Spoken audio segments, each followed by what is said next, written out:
You're listening to The Big Question by Jessica Kingsley. That's me. And I'm going to be presenting my journey of self-discovery to find out if, by altering my nose, will I actually alter or change my life. But I'm also going to be looking at the broader picture. I want us to delve into society's obsession with beauty standards. Society's obsession on the street, on our TVs, on our screens, and the pressure we put on ourselves. In a world, especially a Western world, why do we boast about how diversified we are when it comes to looks? When actually, we're no more further than we ever were, and there's even greater pressure than ever to conform to trends and perfect beauty standards. I believe that my big nose is holding me back from my big dream of becoming a TV and screen actress. I want to find out if talking to other people about their looks and about the industry will actually help me to decide whether or not I should have a nose job. Hello and welcome to The Big Question. I'm Jessica Kingsley and I have written and produced this podcast that you are listening to or watching. And if you're watching, you can tell that I am somewhere different this time. I'm on my couch because I'm really excited because today I have the wonderful actress Suzy Bloom joining me on the couch. We were actually talking earlier that it was like on the chaise longue. And before I speak to her, I had a few reasons to invite her onto the podcast, but one of them was I saw her in a show in Wimbledon and it was amazing. She was playing Hedy Lamarr and I was really captivated by her performance and her personality, and I just felt that I would like to talk to her, and she said yes. So I'm so excited, and yes, so we're going to be heading over to have Suzy Bloom join us on the couch. Hello. Thank you so much for coming. Thank you for inviting me. I'm very excited to have you here. And on the chaise longue, which is a song, I'm isn't very it? excited to be here. Is it a song? It is by Wet Leg, the band. On the chaise longue, but it's not. It's my couch. No, I'm a bit rubbish with that. Yeah, but it's a lovely, beautiful couch. The colour. I was just saying that this couch has been sat on by Colin Firth. Not in my home, just to say. It was in a movie, and then they were going to throw it out, and my husband rescued it. And so we can pretend we're sitting where Colin is. So before we start, thank you, as I said, for coming in. But can you tell our listeners about you? I don't know, it's up to you where you want to start. You can start as far back as childhood. In fact, you said earlier that you always wanted to go into acting and performing. Yes. So, well, that's a really long time ago. So I've been in the business now for 34 years. Wow. And nobody knows who I am. Oh, we'll get on to this. It doesn't matter. I love it. They do know who you are. I'm just going to stop you there. They really do. Because there's a couple of people I've spoken to and they really know who you are and have amazing things to say about you. Oh, that's so lovely. Yeah. Oh, thank you. So some people know who I am, and oh golly, so quite a long time. I just love acting. Started off as a dancer, and I was thinking today on the train as I came in, what did I love about dancing? I went to my first ballet lesson when I was 6 years old. And what I loved about it was being able to express myself and also have lovely arms and things like that, but expressing myself. And so the acting is the same, expressing yourself. For those that can't see, I should actually describe you as somebody who's very incredibly graceful. I did notice when you walked in and on stage, but on stage it's different. You don't know if they're performing graceful, but you have a real elegance about you. So it's interesting you say you started with ballet. It must be the training. I think it must be because you hold yourself really well. Well, it's funny actually, when I was like, no, I'm going to be an actress, I'm not going to do dancing anymore, I started to really hunch so that people wouldn't assume I was a dancer. Because I didn't want to be put in that pigeonhole of I mean, some people pigeonhole you, others with broader minds think, well, hopefully you can do it all, and they give you a chance. Yeah, But I remember one of my early castings was I was the ballet teacher in Fame, and I mean this is at uni, so it's not anything exciting really. But they cast me because I had a long neck. yes, Have you had yes, that? you do. Yes, it's strange, isn't A it? long neck. Oh, Yes, you you look do. You very do look elegant. like you're a You look dancer. like a ballet dancer with a long neck. I was Well, like, you do actually. thanks, I'll take the part. Have you had any dance training? Because you look like you're a dancer. Like you as a child, Yeah. but I gave up. Yeah. Because apparently my left foot didn't turn out right in arabesque, so I was never going to make it as a dancer. Oh, that's mad, isn't it? I was crushed. No, That's it's fine. I don't mad. think I would have been cut out for it. Well, it's not easy, I Mm. think. I mean, I didn't carry on to be a ballerina. It's tough, but then in the acting world, it's tough as well because you might not get a job because you're not tall enough and not small enough. Yeah. You know what it's like. So did you grow up in London, South London? No, so I'm from Southampton originally. Southampton. Yes. Okay. And I moved up to London for, I think it was like my third job. I feel funny now saying this, but I got Cats, the musical. Nice. And I was still living at home with my parents in Southampton. Well, near Southampton in a little village called Hedge End, which isn't so little anymore. It's sort of sprawled out a bit and it's got a massive, used to be famous for its strawberry fields, actually. Oh. So lovely. Yeah, so I grew up in Hedge End and then moved up to London when I was 19 to be in Cats, the musical, at the New London Theatre. That sounds amazing. That was an era, right? That was big. Yeah. That was big. I remember That was big, yeah. my sisters were obsessed with that musical. Yeah. Well, it's quite bad, really. I hadn't seen it until I did my final recall. And I thought, I need to see it. So you didn't know what it was about? Well, I knew. I'd got the tape. Yeah. I got the cassette tape. Yeah. And I'd listened to all of that because, of course, all the songs are on there and I had to sing some of the songs for my recall. But what happened was I was doing my first, and at that time was my only pantomime at Bradford Alhambra with some lovely girls we'd gone to the same college. There were 4 of us and they knew all about Cats and everything. And there was an audition being held in Leeds, which was quite close, for the tour. They said, let's all go, come on. And I thought, well, I don't really know. I've heard about it. Of course, I'm trained, but I'd never seen it. I'd seen the things that had come to the Mayflower Theatre in Southampton, and I'd seen Barnum in the West End, I think. So I'm getting this feeling of small town girl. Yeah. Suddenly thrown into the city. Yeah, so we auditioned together for Cats in Leeds, for Cats the tour. I didn't get it.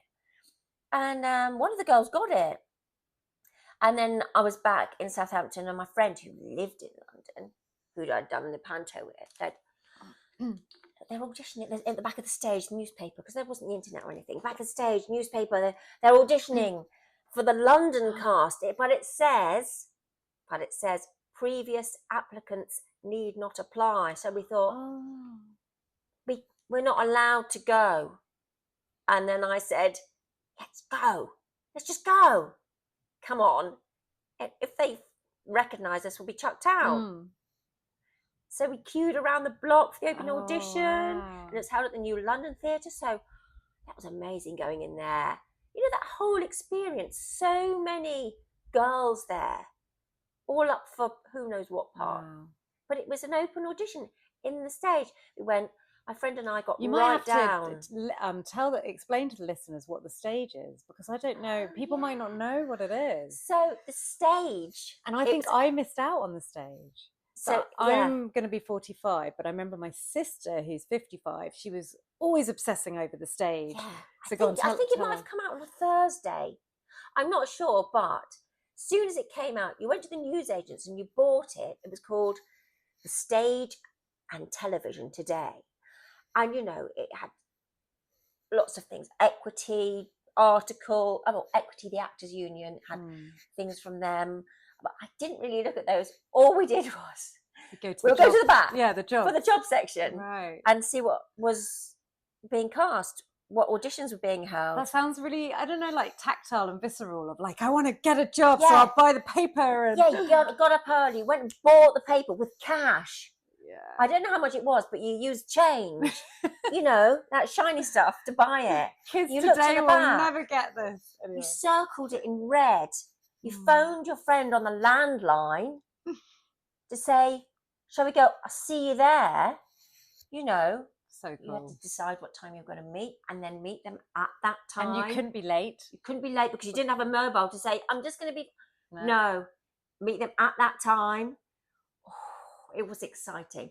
Nerve-wracking because there were hundreds. And also probably nerve-wracking for the people who were auditioning. They were sitting behind the desk all day and you couldn't turn people away. You had to see them. And thankfully, my friend and I got right down to the last few. And then I got a recall. And she is my friend who didn't get it at that point. She's the most fantastic dancer you have ever seen. And she's still dancing now. And she is incredible. I feel bad. She didn't get the show. I did my final recall and then went to see the show and thought, oh yeah, this is great. I mean, I knew it was great. Yeah. It was in the West End. It was in its 12th year. Wow. When I got it of running. And so it was original version of the, I think nearly original. So at 19, gosh, it was amazing. It felt amazing walking to the theatre, coming up the steps. And, you know, this may sound a bit corny, but whenever I'm walking into a job, if it's a television studio, a recording studio, a West End theatre, studio theatre, I'm still so excited to be there. I go in and I think, I'm in the theatre. I'm walking up the steps backstage. That's like a so true exciting. Actor's like life and feeling and soul, isn't it? Yeah. When you start to tingle, that moment when you they go want in. me. I've got a job. I'm going to be doing what I love. So apologies, but I'm still like a little puppy. I'm still so excited to be there. But that's not an apology. That's what it's about. Otherwise, you know, people say, "Why do you do this job?" But I think maybe my enthusiasm, I hope I keep it, you know, down a bit. But I think to some other actors, well, I think it might be quite annoying. So I have to be, it just has to come out of my eyes rather than, Are you that person at an audition who's like, oh, this is so exciting to be here? And they're like, I'm looking at my lines, leave me alone. No, I'm not. I'm very focused. I'm very quiet. Okay. No, I'm very quiet. I might not seem quiet now. But no, so I was always the shy one at school. She's very shy. She's very quiet. But they didn't expect me to be able to do anything on stage. So I do remember I had a lovely teacher, Mrs. Mills. You always remember the nice teachers and the horrible ones. Yeah. The nice one. At Shamblehurst. Shamblehurst Junior School. Oh, Shamblehurst, what a lovely name. And she was in charge of the choral speaking and she happened to be my teacher. And I said, I'd like to be in the choral speaking. She said, oh no, Suzanne, you're too quiet. I thought, but I wouldn't be quiet on stage. I would project on stage. I must have been, I think, 9. You know, so people think that if you're quiet in everyday life, you can't then go and be on stage and sometimes actually the opposite. I find that the best performers are the ones who are not trying to perform all the time in real life. And they're the ones watching and taking in other people's characters and studying them, and the quietest ones in the rehearsal room, and then suddenly they're on stage and you're like, wow. That's when they do it. They're not chatting about their cat and this and that, and they're focused. Yeah, so I'm focused. I'm very serious. I'm very serious about it. I'm very serious about it. I'm passionate about it. Yeah. So you've done West End, a lot of West End. Yes. And TV, film. And then television, yes. So I had to really say to my agent, I've got to be available for telly, otherwise they won't see you. So I had to say, I don't want to go up for that musical. I'm not going up for that musical. I'm holding out for television, for plays, for straight theatre. And it took a few goes. So I got a few bits of telly, but you've got to be available to do it. If you're in a West End show and you've got a 12-month contract. But also, you probably won't be available. Adding to this, you have 2 kids. So that, how did you do that? Because that's what was been my thing. So this changeover happened before the children came along. So I'd done quite a few musicals, and actually I got my first. I wrote off with my 10 by 8. It's so expensive. 10 by 8 CV in a plastic little thingy and a hardback envelope with a letter, a personalised letter to the with artistic the director. photo, the black and white black photo. and white, yeah, 10 again, by 8. Listeners who don't know what you have to do to get a job in acting, well, you used to be that you paid for these expensive A4 photos, which were beautiful. I actually really miss them. Yeah. And they were black and white, which actually is a bit odd because I don't know how they'd cast people, like if they were looking for a redhead or... I still think colour's new. Oh, colour, you want a colour. I still think colour is new. Yeah. For those photographs, I mean, family photographs and everything, they were all colour and everything, but for acting it was black and white. And A4, it was big, and 10 by 8s, and it was expensive. So once you'd bought those, you had to think, like, who am I going to write to? And it was a whole thing. You'd go to Denbury Repros or somewhere like that and get them to reproduce your photo that you had done. You'd pay for however many, and that you'd just have, you'd have written a menu out, who you were going to write to. Menu. You weren't going to list. A list of contacts. So it was all planned. I write the letter. Oh, I made a mistake there. I got start again. Handwritten letter.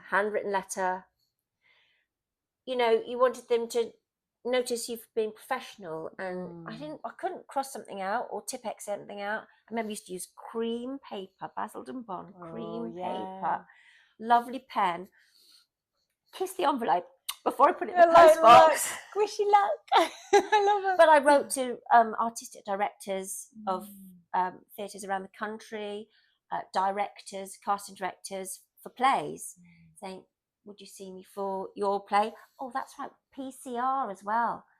Used to send off a PCR that would come in the post, and that would tell you the casting breakdowns. I mean, they must have got hundreds of submissions. What chance did you have? But you felt you were doing. I felt I was doing something myself. I needed to be doing something.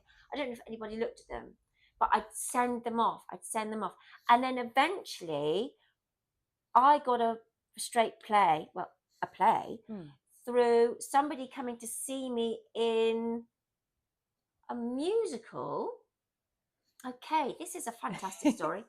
I'd been in Chicago, the musical, and then I was still on the roll of going, no more musicals, because I need to concentrate on my film and television and plays. And then somebody I'd been in the musical with said, actually, it was my agent who said, Suzy, would you be seen for Vanity Fair at the Theatre Museum? There's no money, but they'd like to see you. And I'm like, oh, there's no money and it's a musical. I want to be seen for plays and telly. And then somebody I'd been in Chicago with, he knew the writer, Julian Slade, the composer Julian Slade, and Robin Miller, who did the lyrics and the script for Vanity Fair, the musical that had been done in the 1960s, and they were redoing it. Is my microphone right? They were doing it again. I think it was a forgotten musical. Stuart Nichols directing. Wonderful he was. And so, because a friend had said, would you come and audition for the lead in it? How could I say no? So I auditioned. I sang really inappropriate song, sang Johnny One Note. I don't know this musical. I'm going to have to look it up. High belting sound. It was comedy. It had everything in it. And they wanted me. So over, you said 30 years? 34 years. 34 years.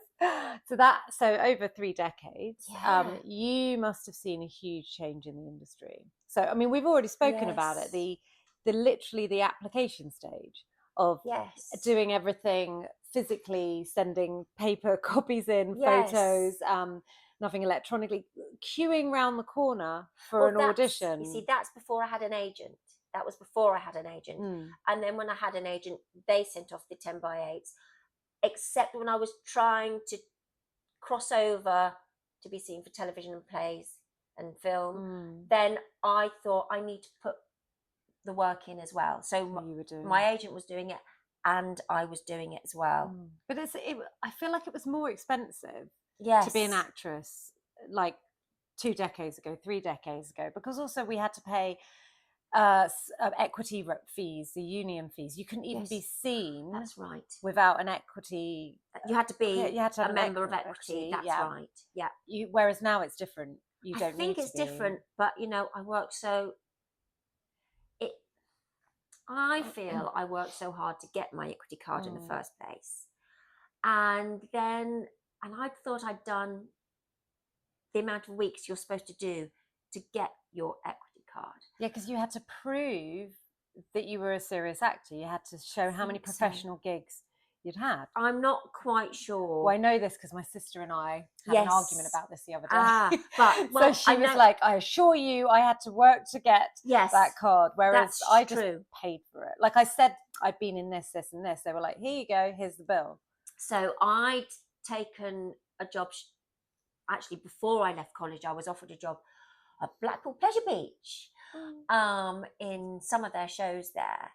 And that was a long contract. And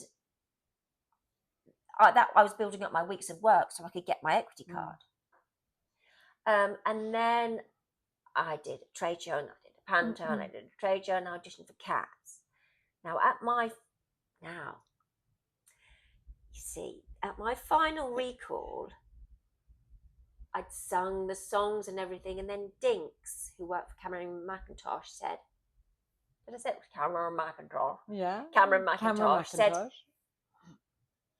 Suzy, there's only one thing, only one problem. You haven't got your equity card yet. And I said, don't worry, I've only got 2 more weeks left of work to do. She said, oh, that's all right then. Yeah, so listeners would not understand this. No, it was quite more of a closed shop, I think.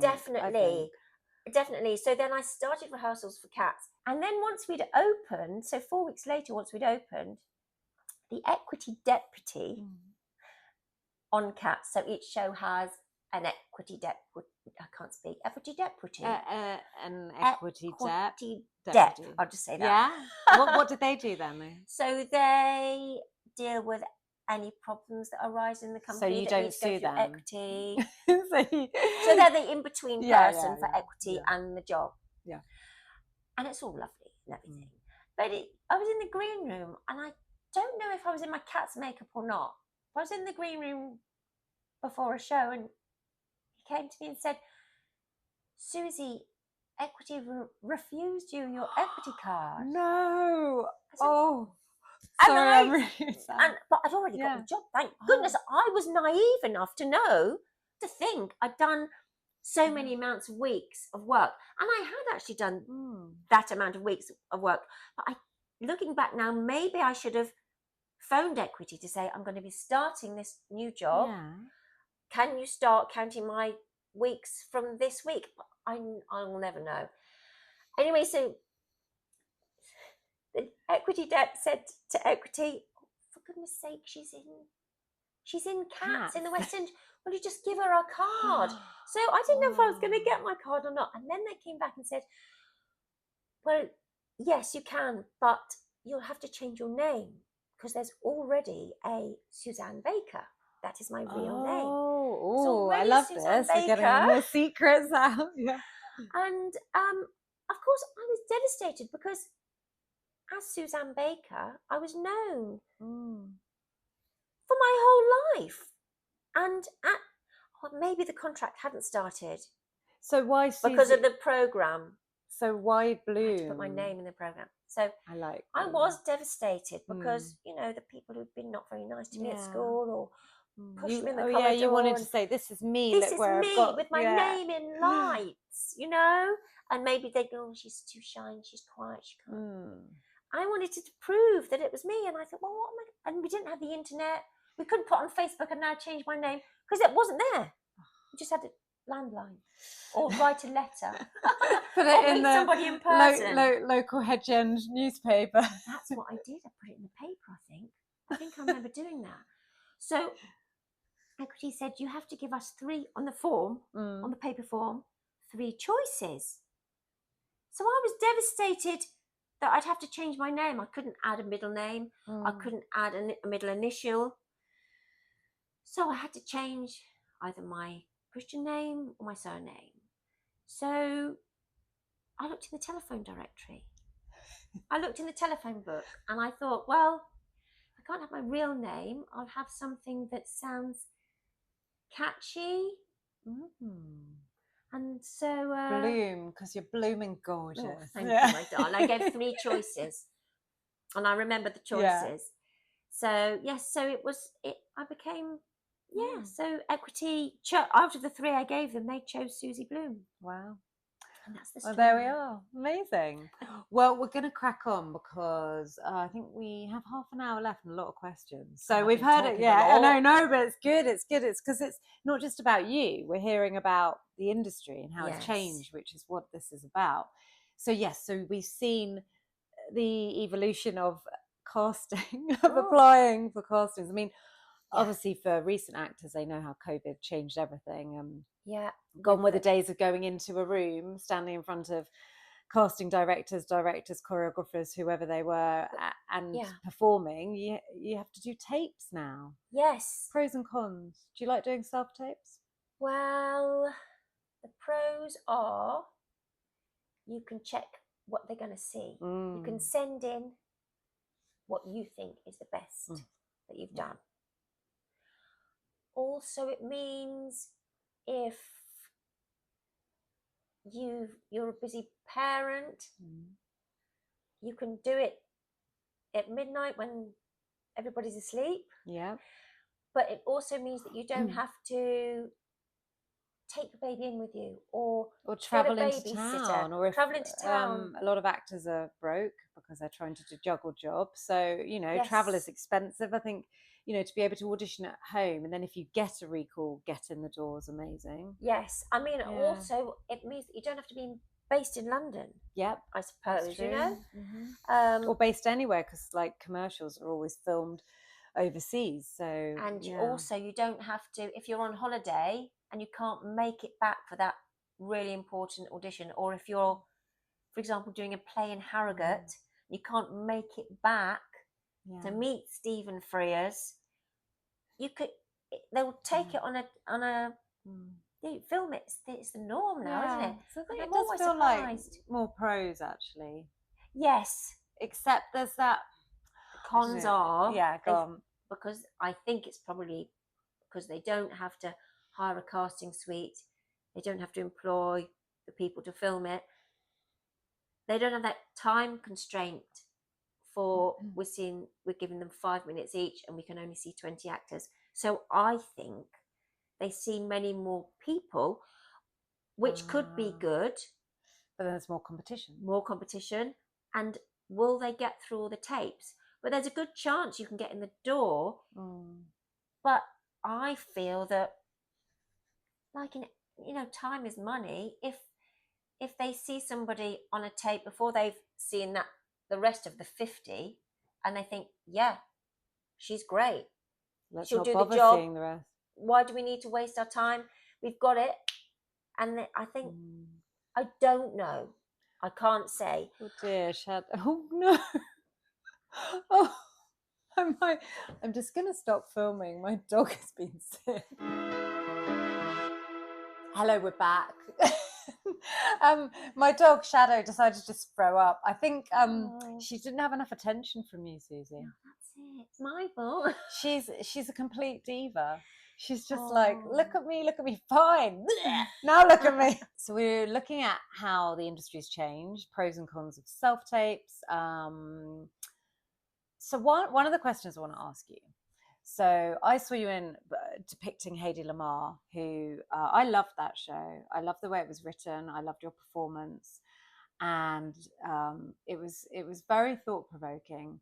And I'd already been thinking about doing my podcast, but when I saw you, I thought, here you are depicting one of the most famous Hollywood celebrities, most beautiful woman, and indeed you possess all that charm, and you really your presence on stage is glorious. You're That's very kind. Thank you. You're really wonderful to look at. And I actually interviewed Graham, the director, beforehand, Graham Warrener. Yes. And he said something interesting, which is why I wanted to interview you. And you even picked up on it earlier. He said, you're an incredible actress, but not known as an actress and well known as an understudy, correct? Yes. And I thought this was crazy because I was looking at, when I went, I didn't know what to think because I hadn't seen you perform before. And then I saw you, I was like, well, you're an actress. What's he talking about? What are you talking about? And I don't know where that label's come from, whether it's something you feel you're carrying or it's something, like you said earlier, people pigeonhole people, especially actors. We get pigeonholed all the time, which is part of what this podcast is about as well, is that I don't think casting directors, but I don't think you're very imaginative sometimes. And they like to go, right, she looks like the romantic lead, or he's the comedy role, and she's the best friend. They sometimes can't look outside the box. Well, they know what works, don't they? If it's worked before, it's probably tried and tested. And will they take risks? I think they should take more risks. I think sometimes they do, but with me, I think it's tell us. in the door. Yeah, what's this label? Why do you feel? Well, it's getting in the door to be seen for things, and the auditions I get are okay. If it's a film role, great, because it will be the role. But mainly I get called in after the main cast have been cast. Because you have a very good reputation. So I'm interviewing Daryl back on Friday, and I said that I was interviewing you. She went, oh, Suzy is amazing. She is a wonderful actress. And also my old agent, Neil Wright, who I interview, he also speaks highly of you. So she's amazing. But he also said he knew that you were pigeonholed and that they say, right, we've got our cast sorted. Who can we depend on? I think that's it. Which is a lovely thing, isn't it? It's a lovely thing. It is. It is lovely. And, you know, I love an audition. Because it's a chance for me to show what I can do. And so I will study the text. I get it. I get good writing. I get it. I do it in the room. And more often than not, I get the job. I put the work in. I've got the comedy bones. I've got the experience. I'm quite old. And I'm happy to be seen. And I'm thrilled to get the part, the understudy part, even if it's understudy. Usually it's understudy with guaranteed performances. Okay. So recently, which is great. You were at the Palladium, which now that's a little bit different. I'm going to tell it. So that's a little bit different. So after my one pantomime that I did at Bradford Alhambra, which was great, you know, I was very young and I was happy to be in a job, and it was a great show. It was with Russ Abbott, Bella Emberg, and awesome. It was great. Fun. But I also thought, well, I don't want to be one of these actors, dancers who does summer season panto. I want to be in film. I want to be in plays. I want to be in the National Theatre. I want to be the West End. So I decided then, after that pantomime, I wasn't going to do any more pantos. Said to my agent, no panto. It's always been on my agent, whoever I've been with. My agent's always had on there, no panto. But And we should also say to the listeners that sometimes panto comes with a lot of snobbery in the acting world, doesn't it? Yes, it does, but I think it... And I've learned to step away from that. I definitely had snobbery about it, and now I've learned to embrace it. I think it's wonderful. I think it's wonderful. It's so wonderful. It really is. And I'm not putting the job down. It's just that I wanted to be available for other things and not pigeonholed as a dancer who does summer season and panto. Not that there's anything wrong with that, but I wanted to be an actor. So then I think it was 4 years ago, I always say to my agent, if anybody calls, even if it's for something like, something that I've said I don't want to do, like nude work or panto, please just run it by me, ask me. So I got this message from my agent saying, we've had a call, would you be interested in panto? And it was September, really late on, after all the pantos have cost. So I thought, what must this be? Has somebody dropped out? Or surely it can't be understudy, because they don't really have understudies in panto, unless maybe it's some like Palladium. And I thought, well, would I consider it? Because I don't want to be away from home, work away from home, unless it's filming on location for a couple of weeks or something, because of the children, family. So that the only thing I'd really possibly consider would be something like understudy Amanda Holden at the London Palladium or something like that. And it was understudy Dawn French at the London Palladium. Wow. Now, she is an idol of mine, Dawn French. I thought, I get to meet Dawn French. Not just get to meet her, be her, be her, you, but work with her. French and Saunders. Oh my God, what? So it was a no-brainer. I said, yes, please, I'd like to read. And then I went in and read, and I thought, well, I don't think there's any chance that I'll be. And then they phoned up half an hour later offering me the job. So it was a thrill. I mean, we just come back to start things after COVID.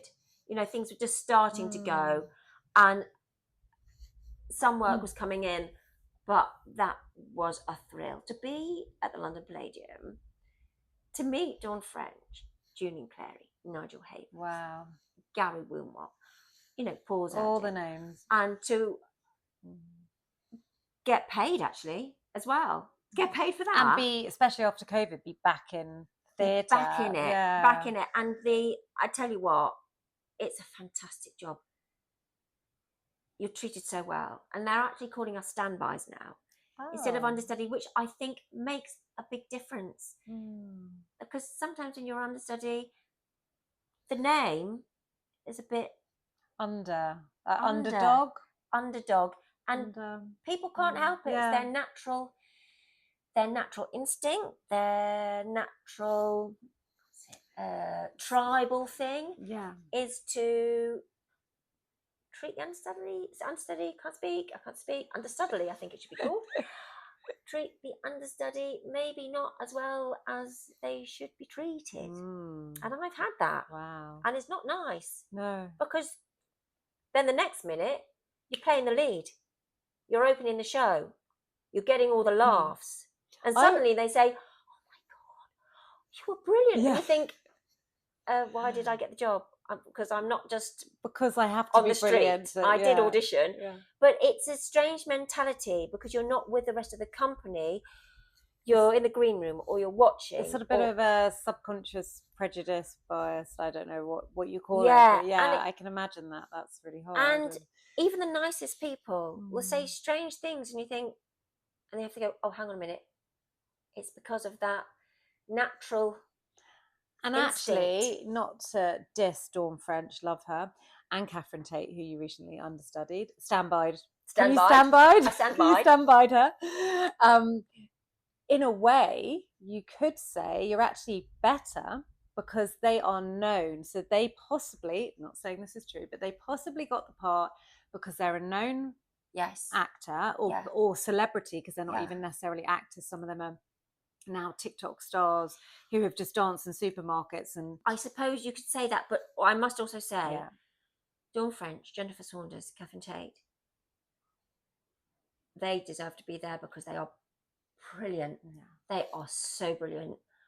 Honestly. And yes, that they are brilliant. They are brilliant. Of course, I know you weren't saying that they aren't. What I'm saying is that why would people sort of treat you badly? because in order to have got there without having the name, you've got to not actually, maybe you've got to be better. Well, you've got to be able to hold that stage. You've got to be able to hold that audience with very little rehearsal, very little preparation time, and people's expectations, because they've come to see Dawn French and it's Suzy Bloom. Yeah. And you don't want them to be disappointed. You want them to go away going, oh, wow, well, we didn't get to see Dawn French, but boy, was she good. That's what you want, and that's what I hope. That is what I've heard. But, and this hadn't really sunk in until quite recently, that, well, they will be disappointed when they know it's not Dawn French. I mean, I would be disappointed, but you've got to be so good that they sort of forget about it. And I think the audience love it. I went to see Top Hat the musical recently, and the main actress role, yes, character, actress's name's gone out of my head, and the character's gone out of my head.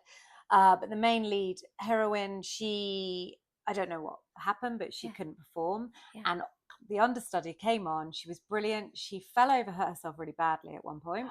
She was actually bleeding, carrying on singing and dancing phenomenally. And then in a later scene, oh my gosh, poor girl, her costume didn't fit her. They obviously didn't have on standby the right costume for her. She was wearing the other actresses, yet she still did it brilliantly.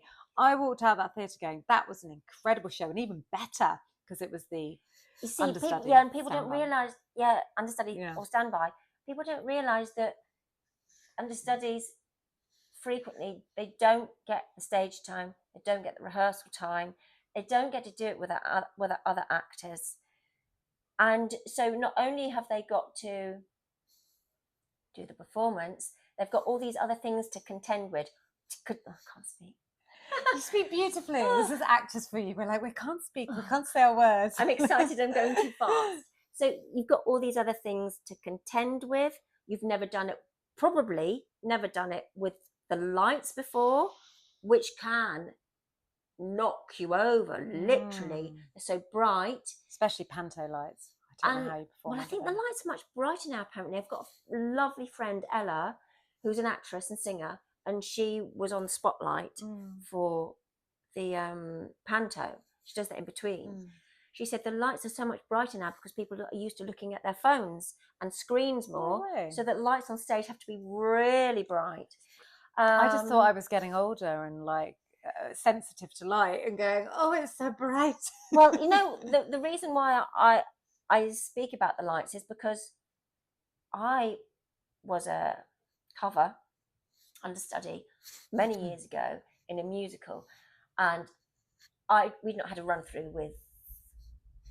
a technical run through with lights and costumes or anything, and I was thrown on, I think probably with about an hour's notice or maybe less even, and I had to start the scene. I'd come on, push. This was Neil Wright touch. Oh really? It's with Neil. Pushed on from the side on a table, standing on a table, and then it would in blackout, and then it would start. The music would come on, and then the spotlight was on me. I was on the table doing a shimmy dance with head movements. Right. As soon as the light came on, poof! It nearly knocked me off the table. Wow. Didn't, but I was high-heeled shoes. Bloody on this little table, like a wobbly restaurant table, doing this shimmy dance, right? So that's why I always think, remember, the lighting might throw you mentally or physically. Sometimes we don't get a chance to do that. Ooh, me dropping my pen. Sometimes we don't get a chance to do that. So you've got all these other things to contend with. And another job, I went on at the quarter, I was told at the quarter on a Saturday night for a play, and we'd not finished, the understudies hadn't finished rehearsing, but of course we'd sat in on rehearsals and we'd watched, and I'd been taking notes and I'd been rehearsing by myself. And on set, whenever I could get on set with the permission of the stage manager. Yeah, sounds hard. And thank goodness I was told 15 minutes before the show, and none of the other actors in it had ever worked me. They didn't know what was going to come out my mouth. Thankfully, all went well. Started the show with a 4-minute monologue. It was a comedy. As soon as they heard the first laugh, they were relieved. And it was, you know what? I rose to the challenge, because what else can you do? It I was sounds happy. absolutely terrifying. I was happy. Yes, this is my job. This is what I do. Saturday night, full house. I loved it. Yeah, it honestly sounds terrifying, but amazing. It is terrifying. Absolutely amazing. It is. It's terrifying, but I just had to think, well, whatever comes out my mouth, comes out my mouth. Because I haven't had time to run it or look at the script before I go on. And I wasn't just covering one, I was covering 2 different parts. Wow. Okay, that's crazy. Anyway, so amazing. I don't know if I've veered off. No, that's fine. This is good. It's good. It's just giving us a full picture of what you do. So yeah, part of my next question, I guess, is about, do you think then, with your success, and it is success, thank you, I wouldn't choose to be understudy. That's the thing. Well, this is what I'm going to say. What do you think is, and correct me if I'm wrong, I see you as a very successful working actress. And I say working because there's also that phrase where you have the jobbing actress or working actress. I see you're working. You're earning your living with your passion. I'm by very acting. lucky. Yes. But whether you feel you've made it is another question. Whether you feel you've had your big break is part of what the big question, my big question, is about anyway. So because we're kind of coming from my psyche, do you feel you've had your big break, or are you still waiting for it? I feel that I'm still waiting for it. Okay, so this is where we're getting juicy. Okay, yes. So let me let you into my psyche a little bit. Yeah. So I've had a very different path from you, and I got pregnant in my 20s and decided that I wanted to have children and still work. And I wasn't really sure if I was working the acting world, but I was doing lots with kids at Polka Theatre. Yeah. So I set up a party and events company. Brilliant. So I could have some type of control over my life and my income. Yeah. And that I could be a stay-at-home mum, be around for my kids, and at weekends go off and dress up as princesses and characters and be Magical Jess, which is Magical Quest, my company. That's where it came from. So essentially, I call myself a working actress as well, because I'm getting paid to act, and I have performed in front of very, very famous celebrities, from Janet Jackson to Stella McCartney. I was about to say someone else, but I signed an NDA, so I can't say. Really famous. Yeah, really famous. So I've performed in front of a lot of people who are world famous, who have come up to me and said, "You are amazing. You're an amazing actress." Yet my straight acting career has, I would say, not been successful. I spent my early 20s ending up on the cutting room floor. I even had a scene where I kissed James McAvoy, and it will never see the light of day. But you were there, and you did it, and you can say it, and you can tell people. I know, but people won't believe me. James, if you're listening. Find that cutting. It was on Starter for 10, and we danced. Oh, gosh. But it was a little thing. But there were moments where I had a lot of. Isn't it? That's the hope. You go, I've got this audition. You get a job. You do the scene, and then you tell everybody, and they go to the cinema. They're like, "Jess, we didn't see you in it." I'm like, I just look like the biggest liar in the world. We know that's not true, and we know you were in it, and you got the job. And also, I was in the bill, which is part of the reason I live in South London, because I had a great part on the bill. It was a small part, but every week they gave me more and more lines. I was a nurse. Great. And I used to be like, "Sorry, constable, but you can't interview them right now because they're dying." So it was really dramatic. Please leave the questions. And then that got axed. So but were you in some? You were in it for a while. Yeah, tiny bit, but each week I was getting more lines and like getting known on set. So I was what do they still call them, like not a supporting artist, like a background artist. But they were giving you the things because they trusted you. Yeah, and I had my name on a rail, and I was in there twice a week, and I was getting more, and they were like, "Oh, Jess, we need this line." It was great. Brilliant. Then they axed it. Oh, yeah. But you were on the telly doing that. Yeah. And you've got that on your CV. On my CV. And then I was in Foyle's War. I had an amazing scene, and then I had 2 scenes. One where I was murdered, and then the second scene I was a dead body. We never saw the murder with my lines. No, we just saw Jess dead body in an open grave, naked. Although Foyle's War was BBC, so you didn't see too much. So, and then I had a part in Harry Potter. I was Hermione's double. Yeah. Oh my God! Was it you we see from the back with the hair when she punches Malfoy? No. Was it the other bit? Oh, it was a bit where you don't see anything. It's just Hermione in the distance with hair. I've always wondered who that is. Well, only in the first one. Only in the first. So this is what I'm saying. So I feel my career never quite took off, but it has been fantastic. Yes, but it like has. Yours. We're working. We're following our passion. We're doing things. But here's the big question.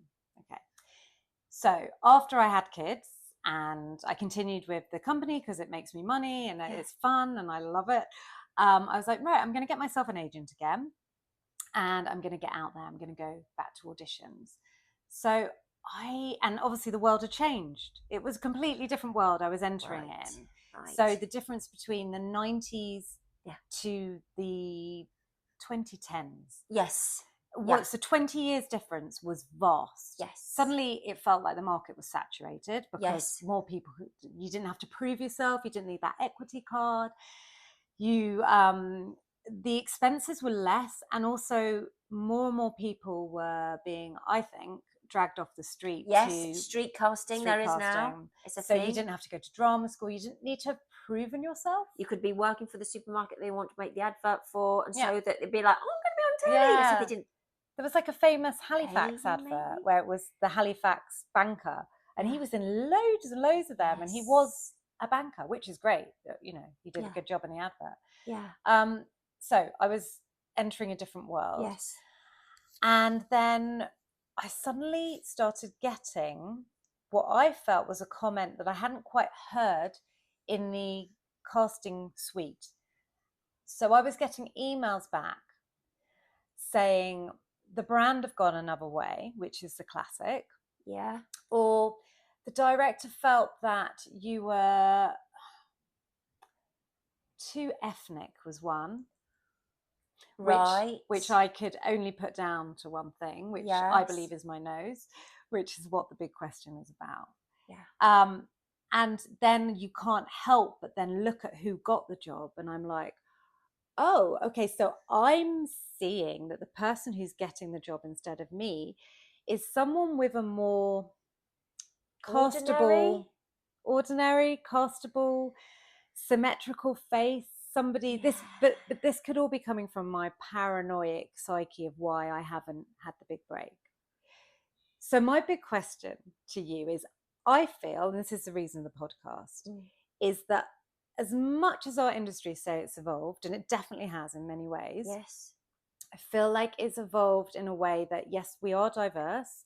We are seeing people from definitely different backgrounds, different ages. I do believe, I spoke to Neil about this, he says there's more and more castings coming in for older actors, older women. Yay. Yes. Good. Definitely, he says casting agents have more imagination. I will ask casting directors, maybe. I'm not convinced of. And then sometimes you think maybe it's not the casting directors, maybe it's the director who's given them the brief, or the brand for commercials, who go, no, she just looks too different. Yes, there's a panel of people there, aren't they? Yeah.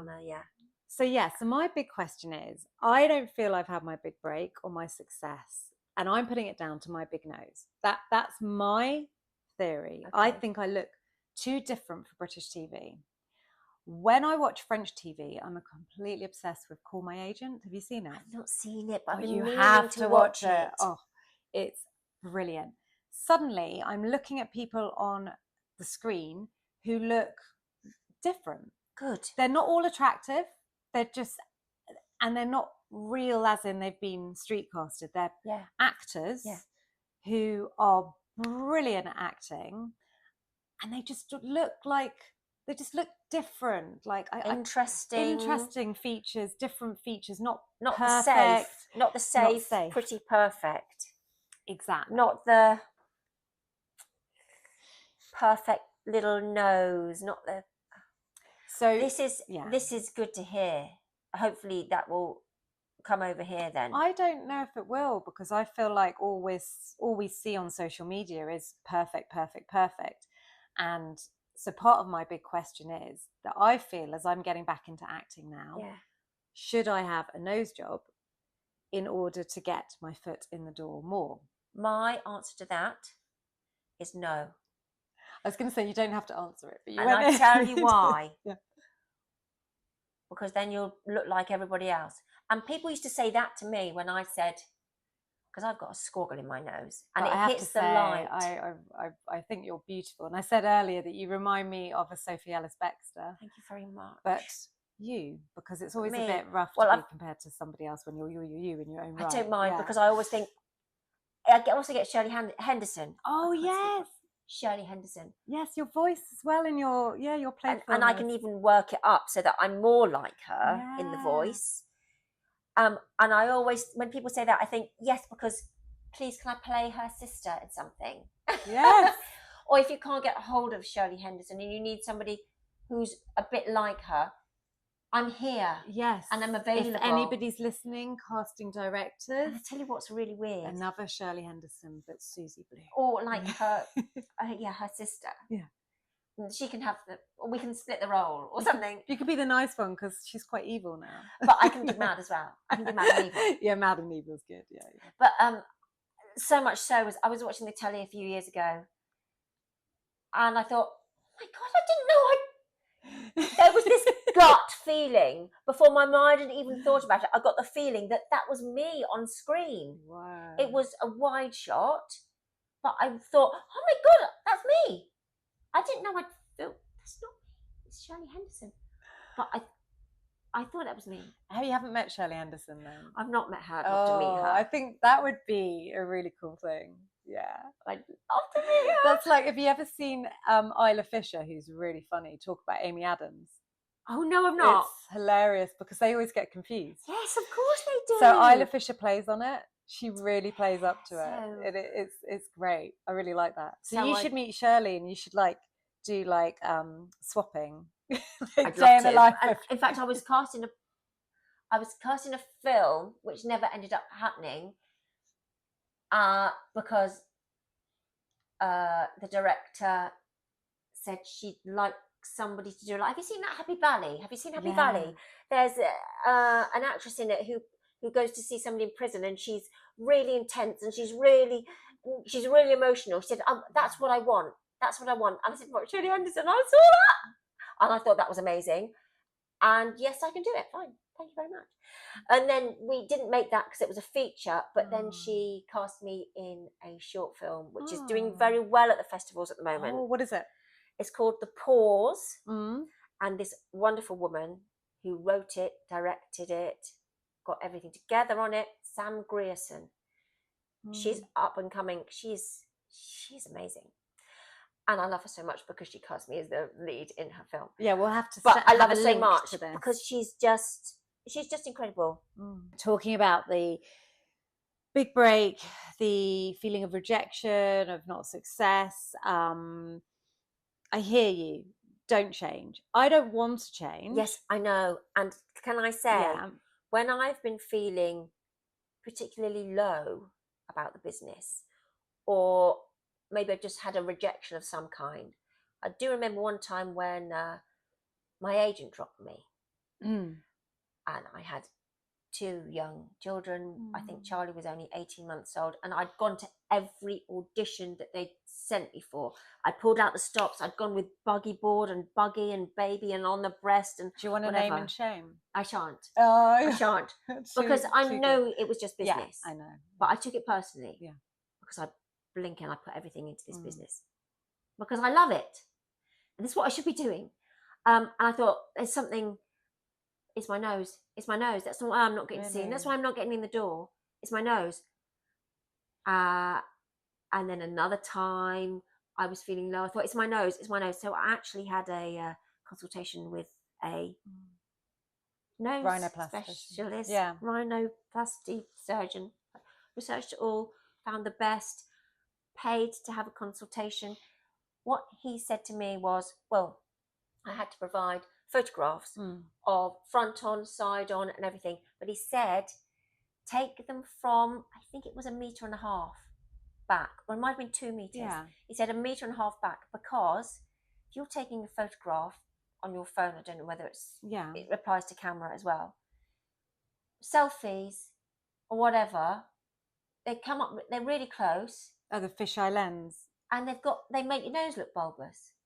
And of course, I'd been going, oh my God, on these photographs with people on the social media, my nose looks massive. Selfies, my nose looks massive. I've got to have something done about it because it's terrible. Obviously, that's why I'm not getting the work. And I realised then that it was about the selfies, about the camera phone. Just have the photograph taken further back and then cut it in. And I thought, it looks all right. Anyway, I had this consultation. In the end, I decided not to go ahead because I might die. Okay, so this is and also I'm kind of, this is emotional hearing, because I've been down the same path, and I thought, well, one, to have a nose job for the industry or for my career is really, it's a really shit thing, actually. The pressure, but it's what you think it will enable you to do the jobs you want to do. But also, I feel that people aren't imaginative enough, or they don't want to see different faces. But if I have the nose job, and there are 2 reasons why I'm not having it.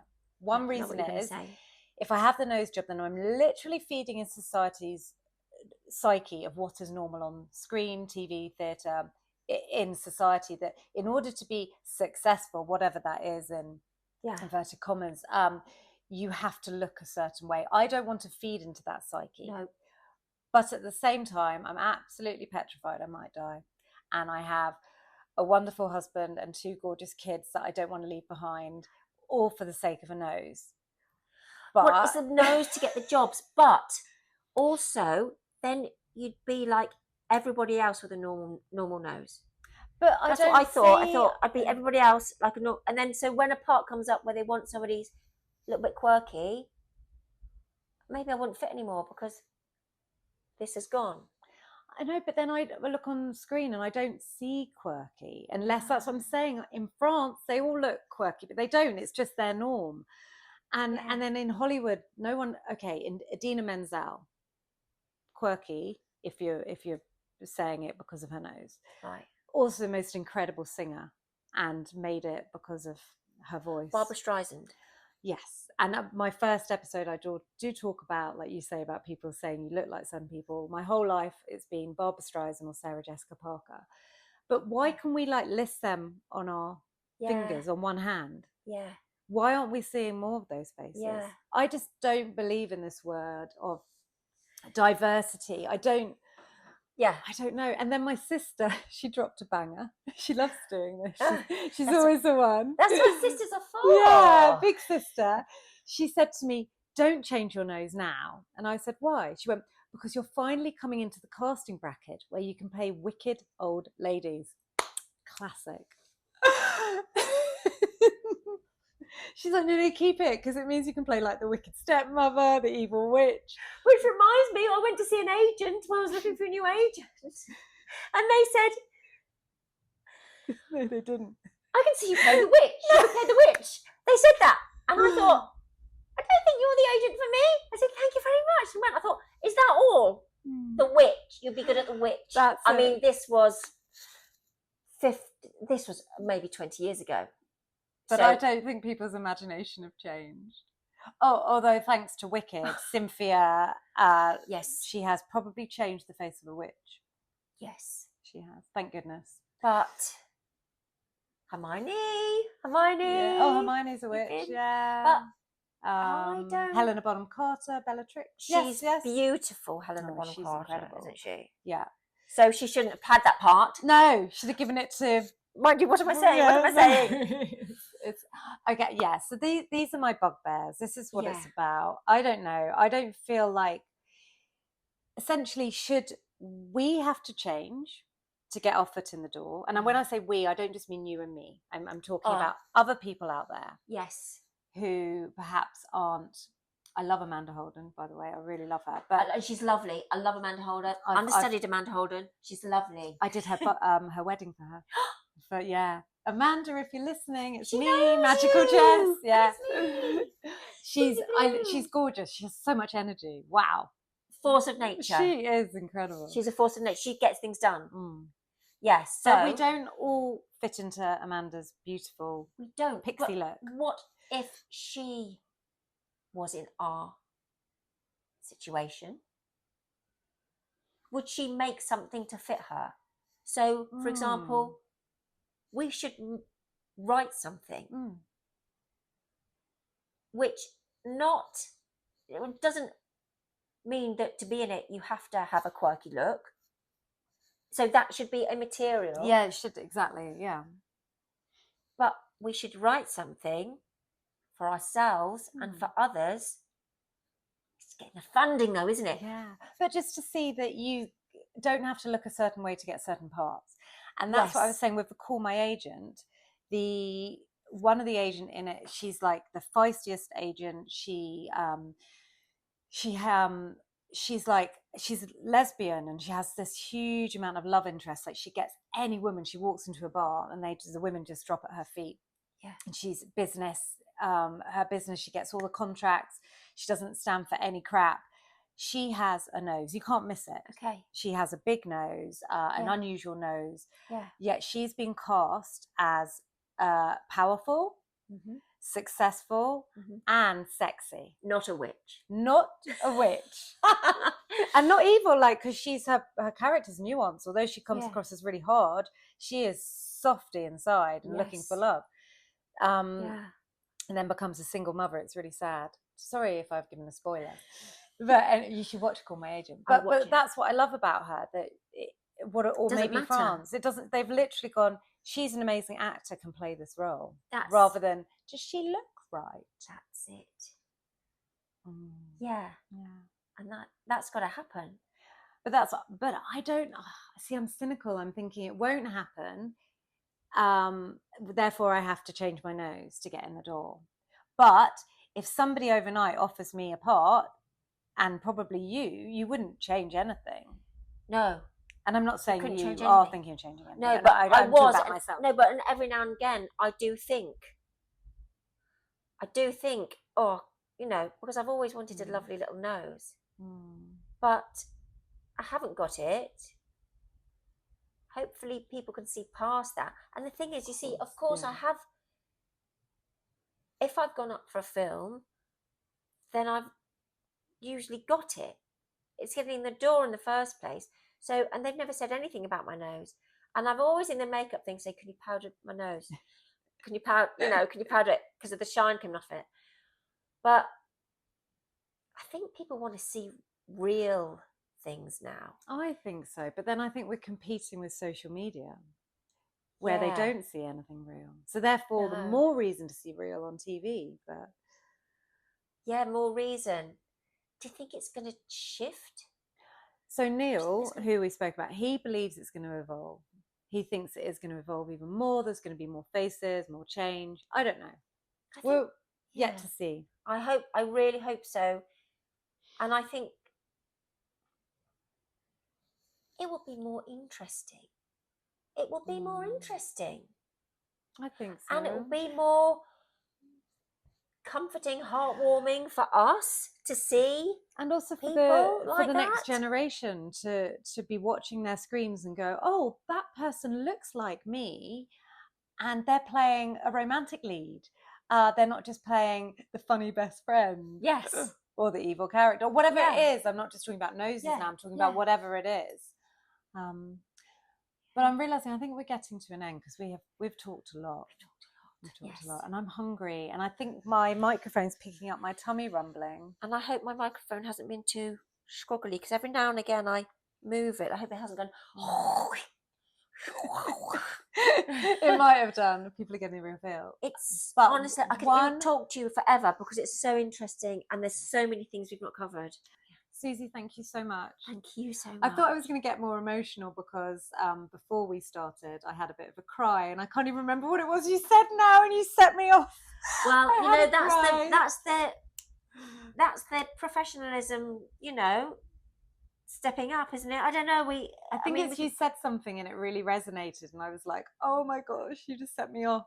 And then I went and powdered my nose. It must have been something about noses and family life. Maybe. Was it? And the struggle in this industry to get and seen. that we keep going. That's it. We keep going, don't we? We're resilient and strong and all those things, and and we're passionate. We're passionate, and I sometimes say I've not quite come to my senses yet, because I'm still doing this, and that's what I want to do. And aren't we lucky, really, to be doing it in whichever way, whether it's on the West End, in a movie, or even entertaining 30 kids and making them believe in you. That's what it is. Yes, we tell a story. That's right. And I think the same is for people with a proper job, a normal job, and they do amateur dramatics in their spare time, and they put everything into it. You know, we're lucky that we can do this as our job, and it pays us enough to keep going, and I will keep going. Thank you. On that note, thank you so much. I'm gonna say goodbye. Goodbye. Hi. Oh wow. Suzy's just left, and I think we spoke for like about 3 hours because we were speaking before we were filming as well, and I had to kick her out. I had to say it's time to go because I need to clear up the dog sick. I can't believe my dog threw up in the middle of that. Comedy gold. That was fascinating. I mean, first of all, Suzy is a really, really talented actor. And if you ever get a chance to see her perform on the West End stage, she didn't even go through her credits, her list of things. But yes, she was recently performing at the Palladium, and she did 40 Towers for a long time as understudies, or standbys, as she told me they're now called. But also in her own right, if you get to see her in any plays or short films, I'll add some links to her upcoming projects as well. But it was very weird, actually, at times listening to her speak, because it felt like hearing my inner voice vocalized, which is, it's strange because sometimes you think you're the only one who has these thoughts and these feelings, the paranoias. And we were talking afterwards about having people take photos of us, and she had to say to somebody once, oh, please, can you just step a bit further back and take the photo again? And they were like, no, why? And you feel like you can't say, because I don't like my nose in that picture. But people have many things about their bodies that they don't like, and they ask people to photo or film them from different angles. People have foibles, right? And in a way, we should respect that. We're not divas, we're just real people. And yes, it was very powerful hearing her speak about the idea of success. And we also said afterwards that we are really successful in our own right. We are being paid to act, and that's what we want at the end of the day. But I think the bigger picture is breaking those roles and stereotypes. And like we said, just because our faces might not fit a certain box in this country, I'm really going to emphasize that, as romantic lead or sexy. I don't know what the box is.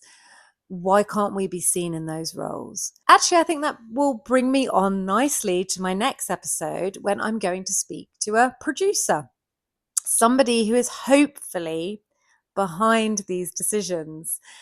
Why are certain people cast and others cast than others? Is it because they're a name? Is it because of their looks, their talent? What is it that gives somebody the big break and somebody not quite the big break? Why are some people still knocking at that door or feel they are? Yes. So that's what's going to happen in the next episode of Big Question. I have been speaking too long this afternoon. I am knackered and hungry. So thank you for listening to the Big Question. It is I, Jessica Kingsley. I have written this and co-produced this with Sad Face Media. So thank you, everyone, for tuning in. Until next time, bye.